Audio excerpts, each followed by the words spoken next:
And we're live. Great. Good morning. Good morning, and welcome to another conversation with MOXY.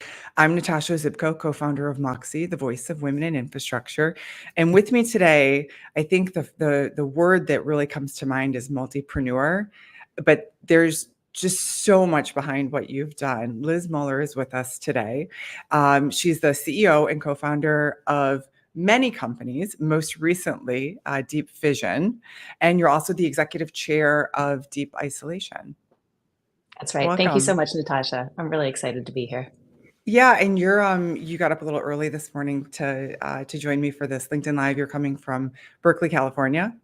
Yes, that's right. Yeah. Well, thank you. I appreciate it. We had profiled you a couple years ago.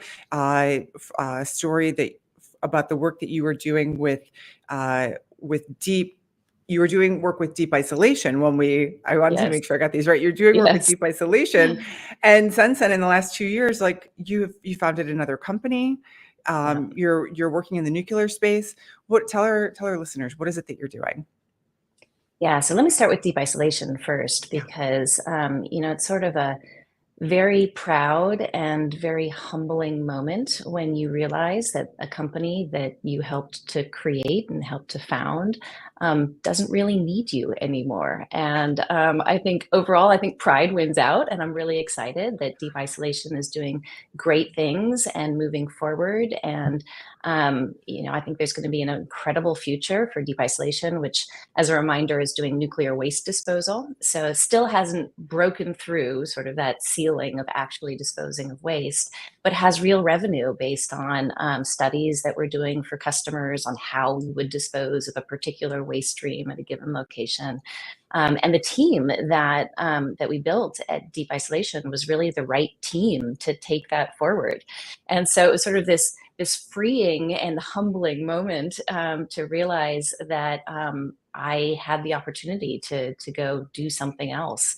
And that led in part to Deep Vision. So Deep Vision was actually came out of some of the calculations we had been doing with Deep Isolation around what could go wrong. And one of the scenarios that we had to think about was, what if instead of putting spent fuel into a borehole a mile underground, which is what Deep Isolation is doing, what if accidentally you put fresh fuel a mile underground? Is there any chance that this could create a critical chain reaction? And what would the impact of that be if it could happen? So as we were doing the calculation, we had a couple of interesting thoughts. So the first is, we really understand the containment that you have at a mile depth. That's what Deep Isolation was doing. That's our bread and butter. The containment from the billions of tons of rock surrounding you is really, really good. But the other key thing is, and Deep Isolation was always talking about a mile. Now, you can go half a mile, you can go 3 miles, but this typical number we always talked about was 1 mile. And so we were doing the calculation at 1 mile depth, and there was a very interesting coincidence, which is that at 1 mile depth, the pressure of the water in the column above you in the borehole gives you 160 atmospheres of pressure. Now, 160 atmospheres of pressure, it's a lot of pressure, but it's also the same amount of pressure that you are trying to create if you have an above ground nuclear reactor. So this is your standard pressurized water reactor. It's the most common type of reactor we have in the world today. And when you're creating it above ground, the construction is really what makes nuclear power so expensive. And what is the construction for? It's to have the containment and to create the 160 atmospheres of pressure. So here we are a mile underground, and we suddenly discover that we have the pressure and the containment that we would need in order to have a successful nuclear power plant. Then the only remaining question was, well, if you have a fuel assembly a mile underground, can you create a sustained critical chain reaction? And the answer was no. So with a single fuel assembly a mile underground, you cannot have a sustained nuclear reaction. But then we started, so now we're sort of moving over to Deep Vision. And so with the Deep Vision hat on, we said, well, what can we do to make it go critical? And the answer was, it's not that hard. You need to add more fuel, which means a larger borehole. We also wanted to keep standard parts. So we wanted to be able to use the existing supply chain for low enriched uranium fuel. And so we were able to take existing fuel assemblies, and if you put 4 of them in a borehole a mile underground, you can create a sustained chain reaction and create nuclear power at a fraction of the cost, because you don't have that big construction overhead. Are you an engineer by trade? No, I'm like, I majored in math. I then went and did business. I like science, but I don't consider myself either a scientist or an engineer. And the first thing that comes to my mind when you're saying this is I think of over the years, whether it was myself looking for a job, looking for a new opportunity, or hearing other people, and generally it was women because of working in the construction space. It's a different space to navigate. And hearing, but you're not this, you don't have this particular experience. And just hearing you explain all of this, and from what I know about you and the work that you've done, you are a perfect example of you don't have to know how to build the plane, or in this case, how to build the nuclear reactor in order to understand how to bring all the systems together, bring the smartest people together in a room, have a great idea, and find a way to make it happen, to execute on it. And so I think for our listeners, especially younger women that are listening, that are going to hear this and are very hesitant. It's like, you don't have to have all the answers. You don't have to be the subject matter on this one thing.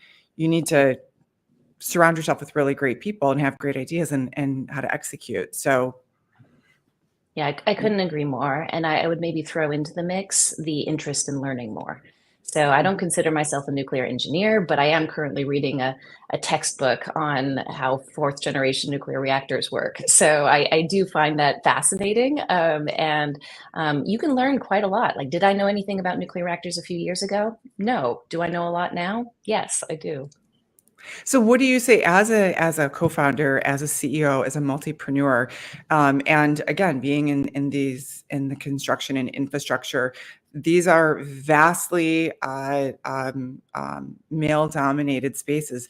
The leadership team is overwhelmingly men. Not to say that we're not trying to get more women in and we're not seeing more women, but it is going to be a long, long time before the skills tip, or before there's parity.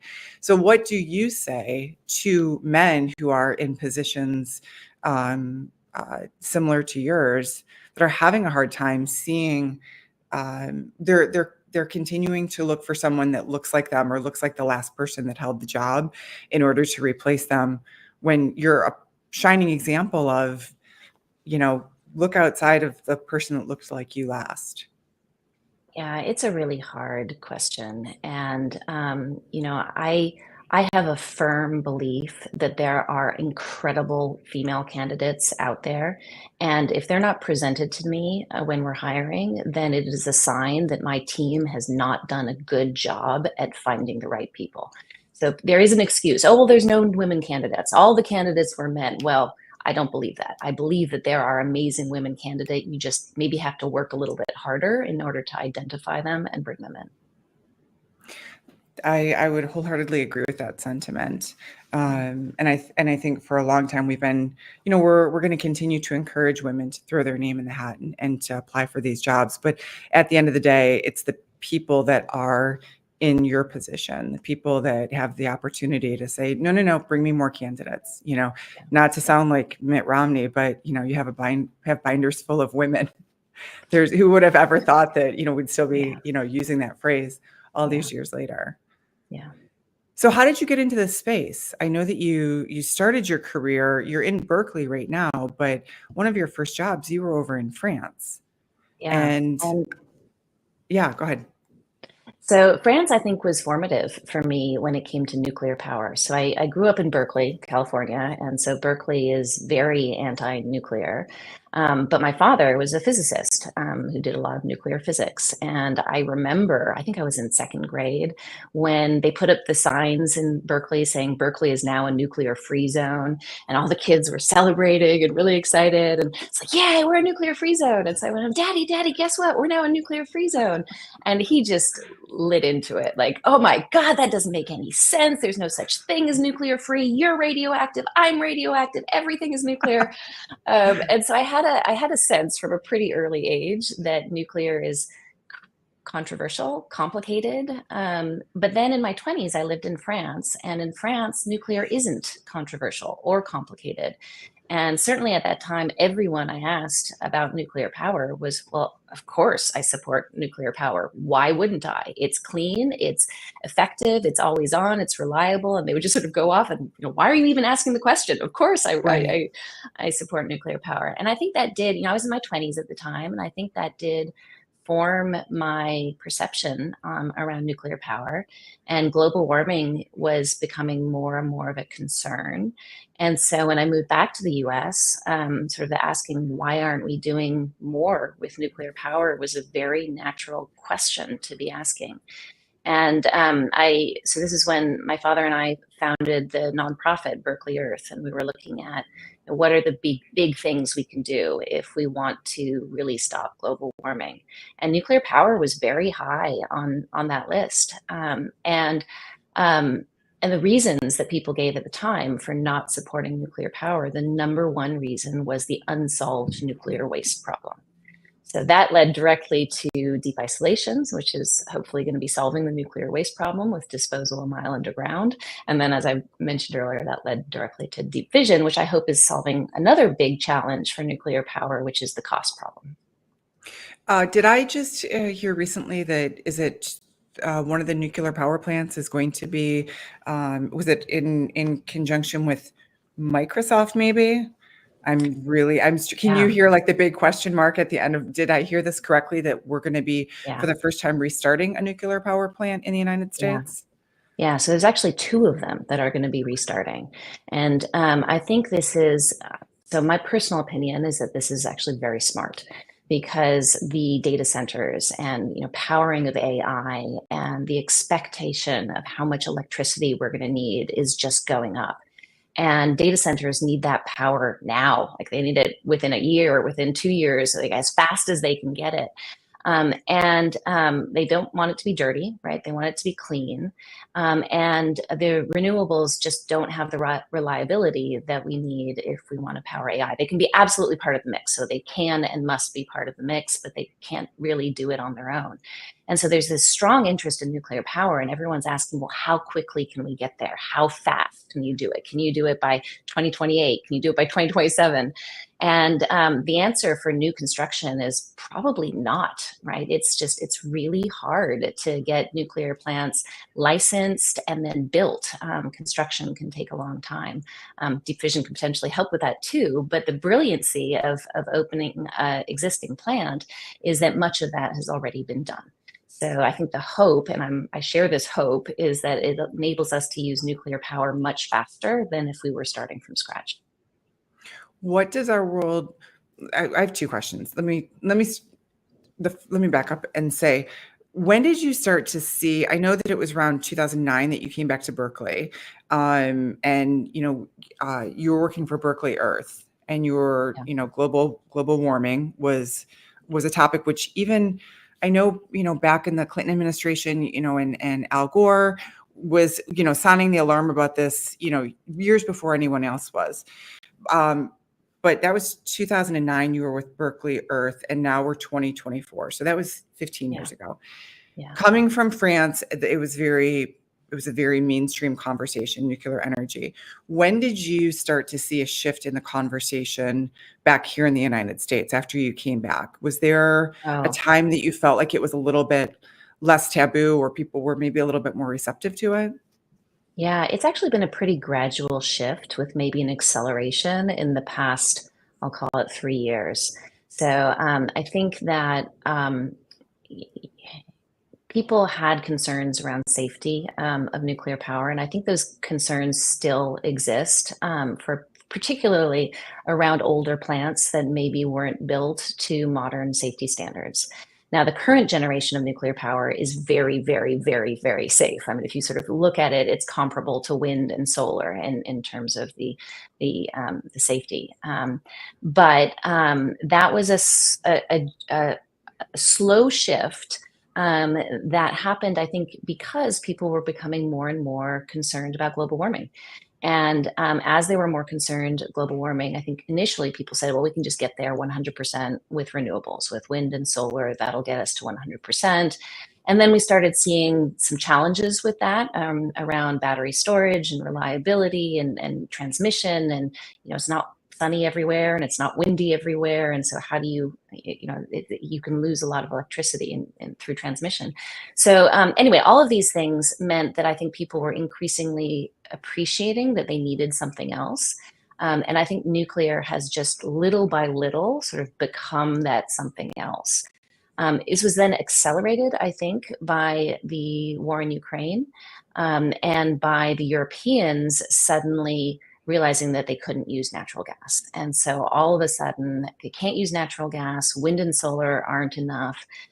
Really need something that can power their winters, that can give them reliable electricity.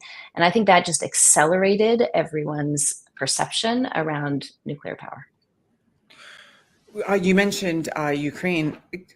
Let's talk about disinformation. Let's talk about, people when they hear about the war going on in Ukraine and they hear about a nuclear power plant that is under siege, and the risk of just an all-out catastrophe.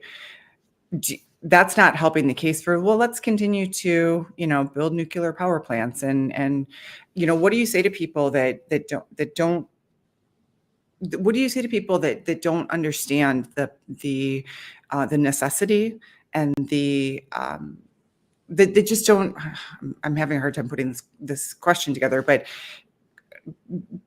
they don't understand how important this is, and that I'm not pulling that question together, but I think where I'm going with this. Yeah, no, I understand, and I think it's difficult, right? Because public perception people don't necessarily understand the difference between older and more modern nuclear reactors.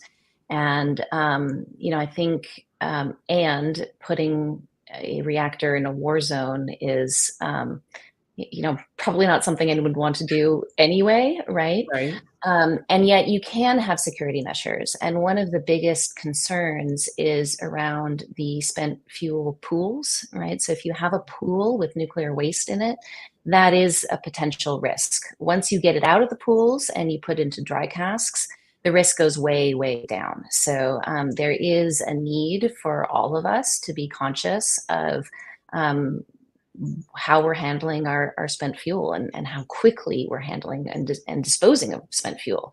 The safest thing of all is not to put it in dry casks, but to put it deep underground, which is the consensus for where nuclear waste eventually needs to go. But that still hasn't happened anywhere in the world. And I do think that as a global community, it is important that we prioritize putting spent fuel into disposal. Not because it's not safe where it is right now, but because you never know what could happen. And you don't necessarily want to leave problems for future generations or black swan events that you couldn't possibly have anticipated. What do you say to people that are not convinced that this is safe? They're saying, wait a minute, you're going to take this nuclear fuel and the spent nuclear fuel and you're going to put it in the ocean and potentially contaminate, our world's not our drinking supply, but, the waters of the world. Yeah, so nobody, thankfully, is proposing putting it in the ocean. The plan is to put it in the rock, sort of deep underground. And there are really a couple of different sort of popular methods for talking about how this could be done.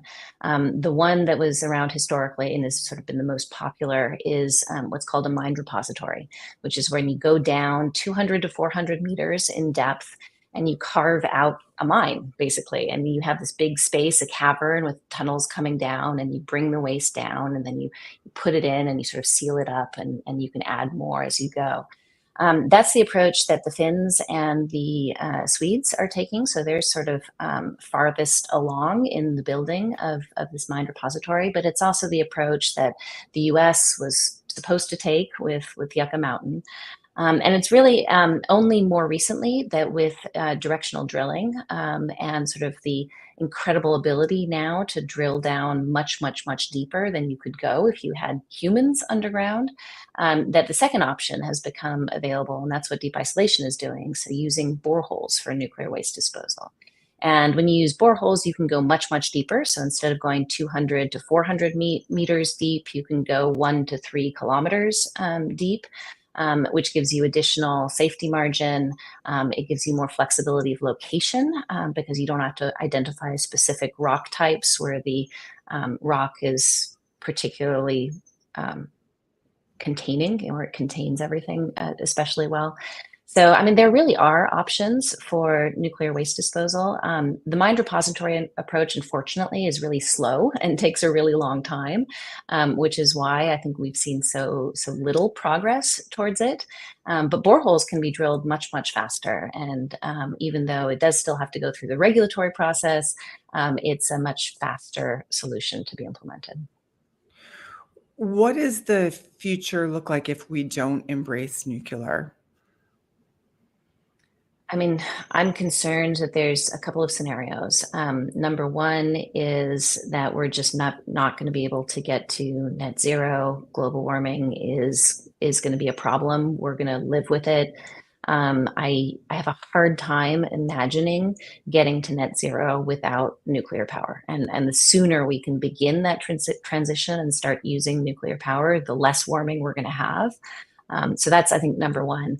Number two is I think we're also going to see a constraint on growth. So as people, as countries are developing and coming out of poverty, they need more electricity. And if we start to have real limits on emissions potentially, or even with the growth of AI, people are not going to be able to get the electricity that they need. And we're already seeing this with data centers and hyperscalers saying, well, I need this much electricity, and just being aware that they're probably not going to be able to get it. And I think that having people in competition for electricity with data centers and AI is not really a scenario that any of us want either. And so I think, what nuclear does is it bridges both of those scenarios, and it potentially enables us to continue our growth and our economic growth and development. And it allows us to address climate change. It's hard to believe that it's 2024 and we still have a, too many places across the United States where people don't have access to internet. It used to be food, clothing, and shelter were your basic necessities. Well, it's food, clothing, shelter, and access to the internet. That's the world that we live in, right? So, to the fact that we're, I think with the passage of the infrastructure bill a couple of years ago, and we're seeing, this remarkable investment into these communities, and knowing how that's going to propel them forward for generations to come, right? But and how nuclear is part of this equation. Nuclear is just we can't we cannot not be proactive when it comes to bringing nuclear to the forefront of the conversation, right? Yeah, I mean, we totally have agree. to. Yes. And we have to do it right away. I mean, we don't have a lot of time to waste here. Yeah. So, so what are you working on next? What's your next big project? So deep fission is my focus right now. And we are looking at building these nuclear reactors a mile underground.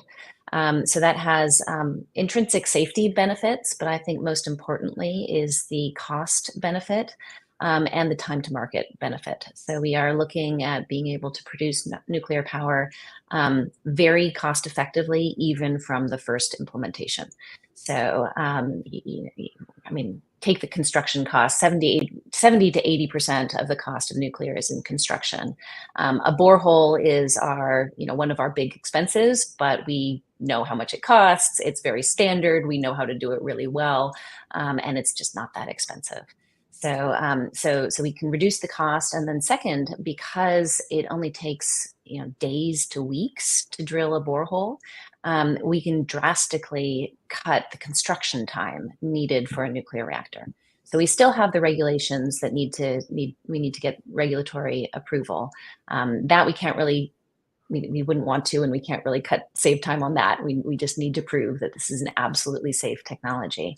But then once we get approval, we're looking at a couple of months to go from license approval to being able to actually have commercial nuclear power. Is this something that you're looking at in the next like 12 to 18 months? Is this 5 years down the road? Kind of what's the time frame right now?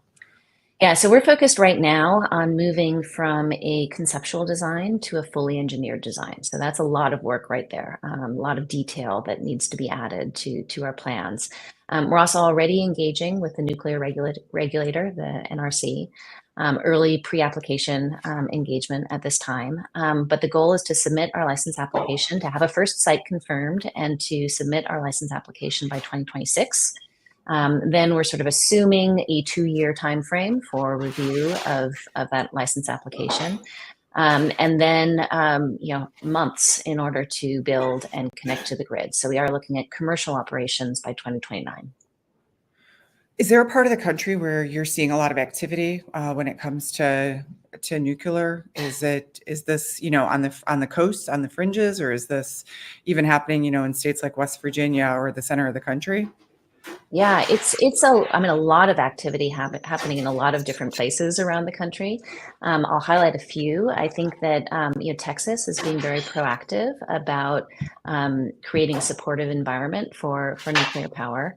We're also seeing a lot of interest in coal to nuclear, so replacing an existing coal plant with a nuclear plant. It's in many different parts of the country, so that's another big push. And then there's also places in the country where electricity prices are high, and there's sort of a real need for clean, reliable power that can help bring costs down. There's still 13 states, I believe 13 states that have said no new nuclear power until the nuclear waste problem is solved. So those are definitely states that are not on the short list of exploring nuclear power. Though even there, we're seeing some shifts as more and more are starting to appreciate that there might actually be some benefit from nuclear power. But the first state that you just mentioned was Texas. And then Yeah. you're also talking about coal country. And when you think of coal country, you think of Kentucky. And although Kentucky does have a Democratic governor right now, I think. But West Virginia, I mean, those are deep red states. Those are deep red states that are, Texas. My understanding is Texas doesn't have their power grid is it's not regulated in a way that the other states are. So Different I guess regulation, yeah. I'm trying to make this connection between everything that you're hearing in the news about they're worried that we're taking away jobs in coal, and yet you're talking about we're bringing in nuclear to states where they seem most opposed to this kind of technology from everything you hear in the media, but yet they're not. Yeah, it's really interesting to me how the shift, the perception on nuclear power has shifted, and it is a bipartisan issue now. So both Republicans and Democrats are very supportive of more nuclear power. It's really one of the sort of one of the few areas in which there's bipartisan support these days. So you've got nuclear, you've got clean energy when it comes to like solar and wind, and then you've got coal. So it feels like there's still 3 buckets of which you're supporting. Yeah, and it doesn't always have to be either or, right? So I think I think there's a certain group of people who, well, a lot of people who just don't want to be energy constrained. And they are concerned that if we give up coal and don't have something to replace it with, then we're just not going to have enough electricity, and that's a problem. And I think I agree that that's a problem. We don't want to be constrained. Um, and I think that the appreciation that doesn't have to happen without losing well, some jobs will always be lost, right? You can't replace everything 100%. But Right. there are definitely opportunities for growth in nuclear that can replace a segment or a significant number of those jobs. So I think that that's just, people are starting to get there. It just takes a little bit of time. So what are as people that are coming up, they're in school, they're looking for, what does their career path look like? Where do you see the most need? Are you looking for people, technicians, let's call it the blue collar jobs that are going to be out there? They're going to be, hands-on doing this work, or are these engineering jobs, or where's there the greatest need right now? Yeah, I mean, I'll say that I think it's all of the above. I think that the nuclear industry as a whole recognizes that, particularly as certain generation is reaching retirement age, we just don't have the young talent to replace them. I think that this really spans everything from engineering to reactor operations to management. I mean, I think all of it. We just need more people. I think one of the things that people are also starting to appreciate is that when we need more people, limiting ourselves to just men is a really stupid thing to do. And we can get a lot more people if we just brought in the same number of women that we have with men. I think there are proactive opportunities, and people are doing this to a certain extent, recruiting women and trying to explain how much future there is in nuclear power. And this is a fantastically, strong growth potential, strong upward mobility potential, great place to start your education, and can lead to many opportunities as a career. What we were talking about earlier, the guys that are in similar positions as you, what are the conversations we need to be having with them to help them open up their mind to the talent that's out there? Again, it's people that don't necessarily look like them. They didn't have the same background. I think I've heard from so many women over the years, like, well, they want somebody that followed in their footsteps, right? And Yeah. yet that's, if we want to grow, if we want to move forward in any meaningful way, we've got to do things different, and that means bringing in Yeah. people that are different. Yeah, I couldn't agree more. I think that the recruiting process has been limited and can be limited to a very narrow box, like you said, of people like me, right? And I think that it doesn't have to be. I think there are great people who can come over from other industries, who can maybe have engineering experience, but it's not nuclear engineering experience, or who have a background in physics or some other sort of science, who've never worked in nuclear, but can learn, right? This is not your credentials are not all that make you you. And I think I'm an example of that. And I think that we can find great people. One of the tools that we've been using for hiring in Deep Vision, is actually using AI for scouting talent. And because your network is limited, and even recruiters are somewhat limited. But if you can train up an AI and get them to go out and find people of all kinds of diverse backgrounds, I think it gives a lot of potential for finding great people.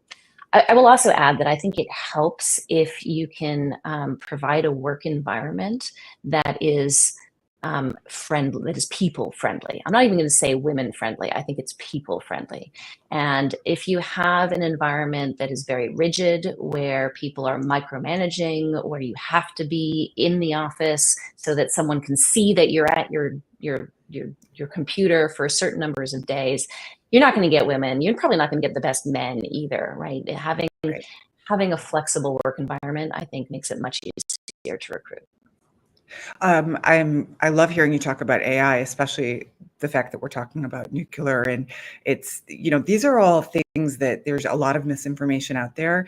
But when you sit down and you talk with the experts, you talk to people that are using this technology, it's very useful. It's very helpful. Yeah.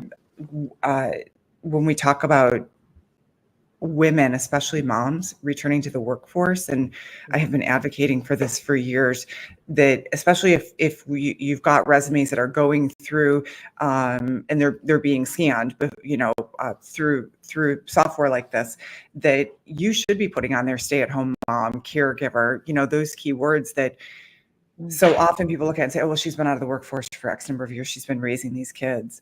And you think she's been home raising 3 kids, raising a house, she knows how to negotiate or not negotiate with a 5-year-old, right? So she can come in and she can handle these staff meetings. She can handle, your most difficult customers. These are exactly the people that you want, that you want in these organizations. And we've got to move past this idea of, but she hasn't been here. She hasn't been partaking in this for 5 years. So she must be out of touch. She's got so much more to offer. Yeah, I completely agree. I mean, I look at the skills that I learned from raising my kids, who are now 10 and 14. And I mean, I'm such a better people person. I'm a better manager. I understand how to motivate people better. I mean, these are real skills that I'm not sure I would have learned had I not spent all that time with my kids. Yeah. Well, listen, I can't tell you how much I've enjoyed this conversation today. And again, thank you for getting up a little bit early. I know it's a little early for you out there in Berkeley, but I really appreciate you sharing your story with us. And I love the work that you're doing. And I think that it's so important that you are you're taking the time to explain it to, like I said, there's been a lot of misinformation out there, and for you to really set the record straight and take charge, because you're trying to make the world a better place. And at the end of the day, your kids and your grandkids, you want to make sure that there's a great place here for them. And so thank you for the work that you're doing. Well, thank you for this opportunity, Natasha. It was a real pleasure talking to you. Absolutely. Thank you for joining me for another conversation with MOXY, and I will see you all again soon.